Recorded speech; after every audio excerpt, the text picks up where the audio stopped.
Hello students, welcome back to the class. We are going to learn about correct measurements of length. Look at this. This is the scale from geometry box. Using this scale, you can measure small objects. See, for example, if you want to measure this length of this box, see how to place the scale. This is the wrong way of placing the scale. Look at the scale, it is in slanting position. So you have to keep the scale always in contact with the object along its length. So you have to place the scale in contact with the object along its length in a straight way like this.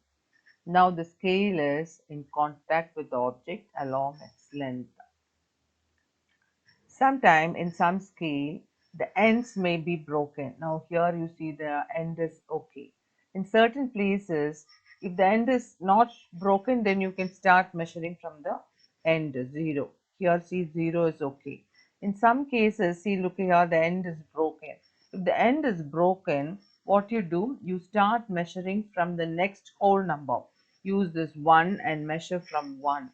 Now, how will you measure the length of the box using the scale? What you have to do, first you mark the edge reading, suppose here 1.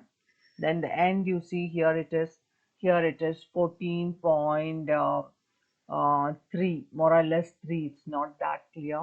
So you find out here it is 14.3. You have to mark the last reading and the first reading. Now here 14.3 minus 1, 1.0. So how much you get? 13.3. So 13.3 is the length of this box. Now while measuring, children, you have to look at the scale. You have to look just at the middle point. You should not see the reading either from A direction or from C direction. You must exactly look at the center point B. This is the right position and mark the reading. See here, when you see from C, it will become 7. When you see from A position, it becomes 8. But exactly when you look at B, through B position, you get 7.5. That is the right reading. Okay. Now, how will you measure the length of a curved line? See here, you have got a curved line. So what you do, mark the starting point and the end point A, B. Now take a string, put a knot at one point A, and then you mark some, use your red ink or black ink and put a mark at the first knot. Now place the first knot on the point A. Now place a small portion of the thread along the line. Keep it taut means keep it tight using your finger and thumb.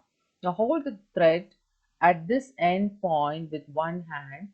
Using the other hand, stretch a little more portion of the thread along the curved line.